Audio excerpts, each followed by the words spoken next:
بسم الله الرحمن الرحيم اللهم صل على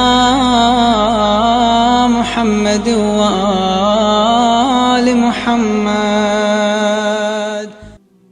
During the period of the major ghaiba, it is a responsibility of every being, rather, of every believer, that he establishes a spiritual contact with the Imam of the age. When a person acquires the recognition of the Imam, a unique relationship is established wherein the heart, as per its capacity, becomes a reflection of the characteristics and ethics of the Imam. Allah the Almighty informs us in the Holy Quran, Bismillah ar-Rahman ar-Rahim, O those who believe, be patient and enjoin patience among one another and remain in contact, and be careful of your duty to Allah lest you succeed. The verse above has been explained by the holy Imams alayhimussalam in various interpretations. Thus, O those who believe, remain patient and steadfast during the period of the ghaiba of the Imam of the age. Be steadfast upon the right path as compared to your enemies, and remain in contact with the awaited Imam. Obey the laws and regulations of Islam as laid down by Allah, for surely it is in your success. Some people harbor the misconception that since we are living our lives in the period of the major occultation, it is impossible to maintain contact with the Imam, and there is no way by which we can have a relationship with the Imam of the age. It is important that we clarify this point over here. As regards the traditions that are available on this matter, it is true that during the period of the major occultation, the person who claims that he can meet the hidden Imam whenever he desires is a liar. It is equally true, however, that during this period, there are numerous instances of people having been blessed by a visit from the Imam, either in person or through a spiritual experience like a dream.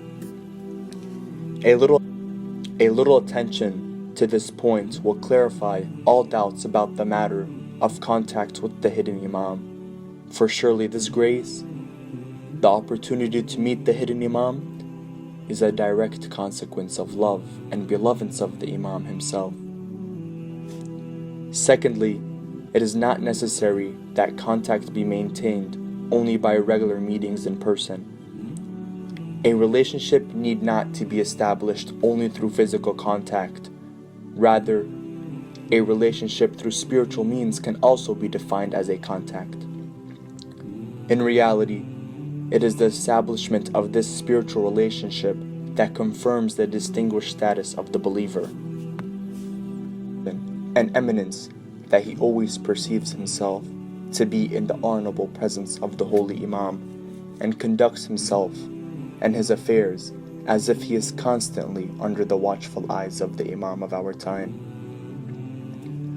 We have the example of Sayyid ibn Tawuz radiallahu anhu, who narrates in the supplication on the day of Friday, O Allah, I seek nearness to you through a sincere heart. I consider myself lowly before your mighty and majesty, and to your representative, Imam Sahib al-Zaman, through an obedient body. My body is subservient to the commands of the Imam, and I seek benefit from the parts of my body such that the Imam is pleased with my actions. And to the holy Imams alayhimussalam, through a humble heart, I prefer them over myself and seek obedience to them. Sayyid ibn Tawur radiallahu anhu has drawn our attention to establishing a relation with the Imam of the age, and even guided us along this path. He outlines how one should present his question before the Imam and seek a response before him.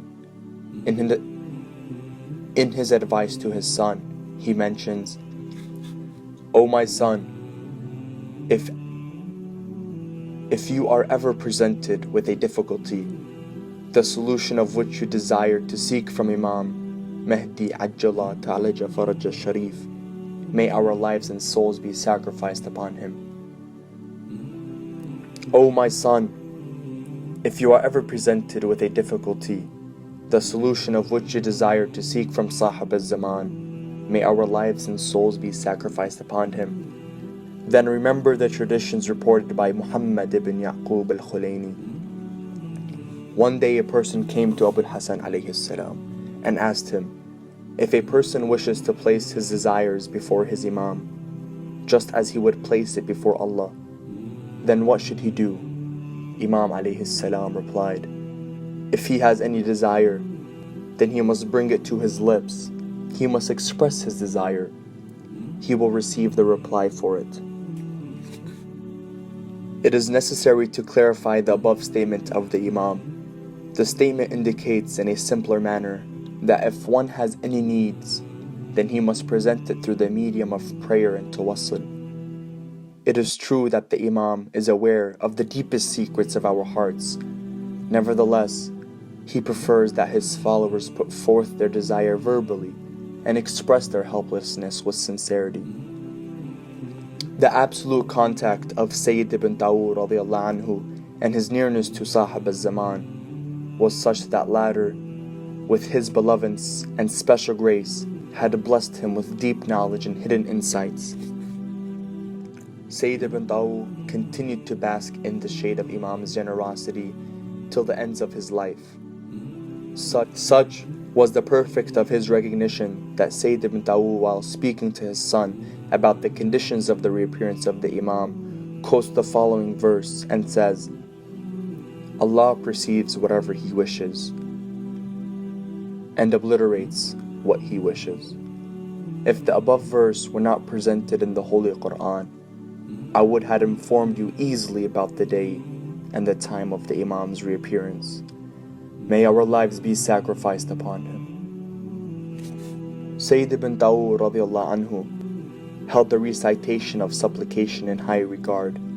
He encouraged establishing a personal and private relation with the Holy Imam as well.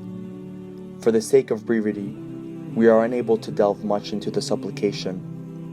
Through it, it is sufficient to say that a comprehensive book can be compiled on this topic. In this book, Jamal al-Usbu, on the topic of the etiquette of supplication, Sayyid ibn Dawood writes, an important aspect to be remembered from the etiquette of supplication is that one should prefer supplicating for Imam Sahib al-Zaman before seeking one's own desire. He continues, at the time of seeking their desire from Allah subhanahu wa ta'ala, believers should first remember the desire of Sahib al-Zaman. Thereafter, the believer should express his own needs. Do not perform prayers, fast, or supplicate out of habit. Remember, each person is tested through his own actions, which may lead to a false impression, and one cannot rely upon such action. Your prayers, fast, and supplications should principally be for the sake of Sahib al-Zaman, and then for yourself. This is because the continued existence of this world and its elements are contingent to the blessed presence of the Imam Ajjala Ta'alaja Faraja Sharif. When your very existence is protected by the existence of another personality, how can it be that we prefer ourselves over the exalted personality? Rather, it is incumbent that we prefer his need over our own, and his desires over our own. And this action itself will be a measure of our servitude and obedience, for surely he is not in need of our prayers and fast. He is needless of them. It is we who need them. It is through him that our shortcomings and defects will be corrected and we will enjoy a peaceful and happy life. Regarding the actions of the holy month of Ramadan, Sayyid ibn Dawood writes in his book Al-Mizar about the supplication which is to be recited before dawn as follows. It is the duty of every believer in the nights of this month that before and after every supplication he remembers the holy personality of Imam Sahib al-Zaman the representative of the All-Merciful, Allah, amongst His creatures on the face of this earth. This is because He is the owner of all that the one who fasts needs. Allah has entrusted him with all affairs. Sayyid ibn Ta'u has enumerated several supplications through which one can reach Sahib al-Zaman. These supplications are mentioned in several books. He has also narrated several incidents wherein people have had the glad opportunity to meet the Holy Imam. Scholars have suggested that instances wherein the visitor's name is not mentioned is Sayyid ibn Ta'u himself. Imam al-Zaman, Ajjalallah Ta'ala Faraj al-Sharif, has true affection for those who love him. The extent of his foundness and the importance he gives to their remembrance in his prayer is highlighted by Al-Allama Majlisi radiyallahu anhu and Muhandis Nuri radiyallahu anhu. They have both narrated that Sayyid ibn Ta'u said, "One morning after suhoor, I visited the Sardab for offering prayers when I saw the Imam Sahib al-Zaman was beseeching Allah subhanahu wa ta'ala. O Allah, our Shia have been created from our light and the remainder of our earth. They have sinned in the hope of our love and belovedness. If their sin is related to your exalted self, then you forgive them. We will be satisfied with your forgiveness. And if their sin is related to the rights of their brethren, then you correct their shortcomings and grant them from the part of Khumus, which is our right, so that they may be satisfied with it. Protect them from the fire of hell, and do not gather them along with our enemies in your punishment." On reflecting on the words of Imam Sahib al-Zaman invocation, we are overcome with shame and remorse.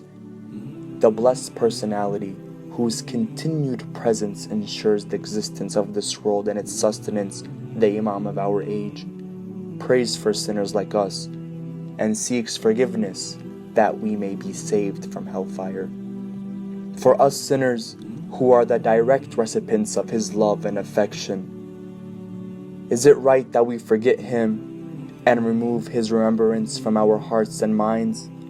Or rather, shouldn't we ensure that we fill our hearts and our minds with His remembrance to such an extent that not a moment of our life passes by without His remembrance? O Allah, grant us the tawfiq that we develop the sincere love of our Imam in our hearts. Ameen Ya Rabbil Alameen.